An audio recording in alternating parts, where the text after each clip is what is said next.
Okay, welcome back. The Veterans Affairs News. We're reading 38 CFR pensions, bonuses, and veterans relief, the Code of Federal Regulation. This is Part 3. We're now moving into Section 700.735-1, Agency of Ethics Officials.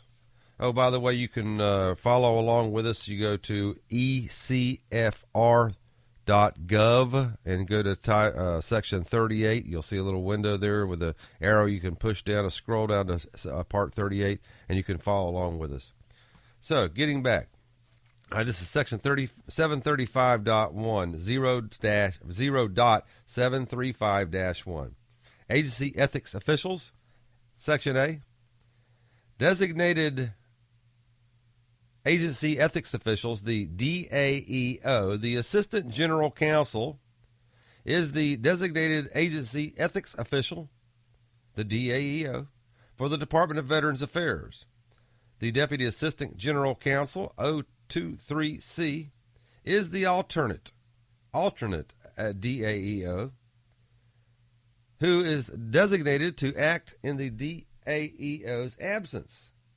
The DAEO has primary responsibility for the administration, coordination, and management of VA ethics, of the VA ethics program pursuant to 5 CFR 2638.201 through 204. B. Deputy Ethics Officials. The Regional Counsel are deputy ethics officials. They have been delegated the authority to act for the DAEO within their jurisdiction under the DAEO's supervision pursuant to 5 CFR 2638.204. 2. Under B, says this is B2. The alternate DAEO, the DAEO's staff, and staff in the offices of Regional Counsel may also act as deputy ethics officials pursuant to delegations of one or more of the DAEO's duties from the DAEO or regional office or regional council. Well, that was a bunch of minutia. Okay, we're moving on to the next section. This is Section 0.735-2. Government-wide standards, real short, for government-wide standards of ethical conduct and related responsibilities for federal employees, see 5 CFR Part 735 and Chapter 16. There you go. All right, next section. This is Section 0.735-10.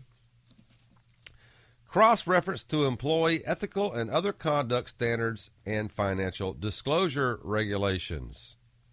Employees of the Department of Veterans Affairs, VA, should refer to the executive branch-wide standards of ethical conduct at 5 CFR Part 2635, the executive branch-wide employee responsibilities and conduct at 5 CFR Part 735, yeah, that's correct, 5 CFR Part 735, and the executive branch-wide financial disclosure regulation at 5 CFR Part 2634. Next section. This is 0.735-11. Other conduct on the job.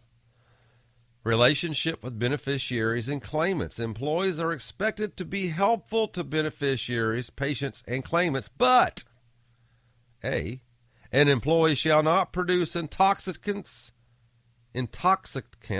or drugs for or attempt to sell intoxicants or drugs to patients or members, or give or attempt to give intoxicants or drugs to them unless officially prescribed for medical use.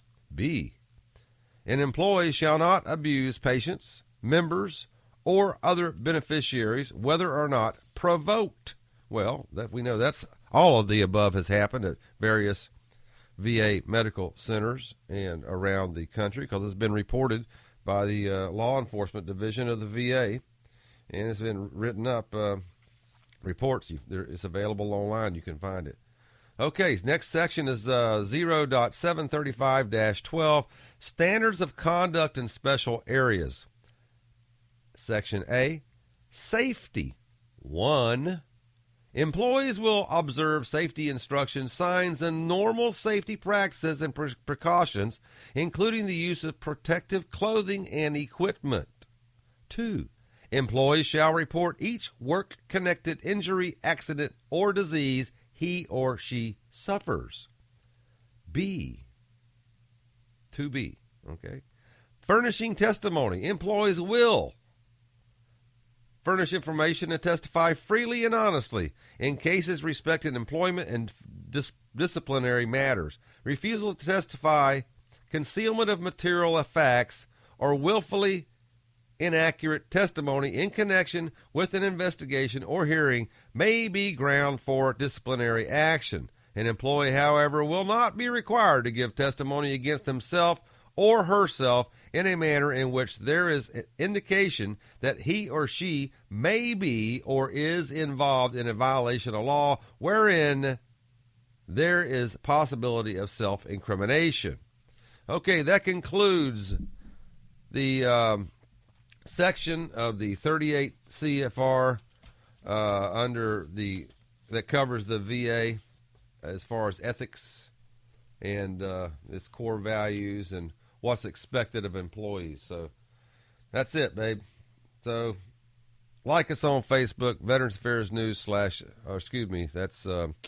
Facebook.com/Veterans Affairs News, and we're also on YouTube under Veterans Affairs News. It's YouTube.com/Veterans Affairs News, and we're also on Google Plus, and you can also see us at veteransaffairsnews.com. Thanks a lot for listening, and hope to see you again soon. We're going to read some more of this CFR. Matter of fact, the next one I'm going to read to you is a real good one. I'll give you a little teaser here. Delegation of authority to provide relief on account of administrative error. In other words, if the VA screws up and costs you money, causes you harm, the Secretary of the Department of Veterans Affairs is authorized to pay you for your losses and pain and suffering, et cetera, et cetera. Especially, I'll give you an example. If you file a claim for disability and the VA erroneously, through administrative error, denies your claim, and then years later you were able to find where they made the mistake, you can go back and request relief, especially in a case where, for instance, you were too sick to work and you lost your home, but had you been had your claim adjudicated properly, had the VA not screwed up administratively by, for instance, as an example, cutting and pasting, saying that you were seen at the Cleveland VA Medical Center when you live in Florida because some idiot in the VA decided to cut and paste from another file, and which got your claim denied. That's an administrative error. So anyway, we'll be back shortly. Stand by.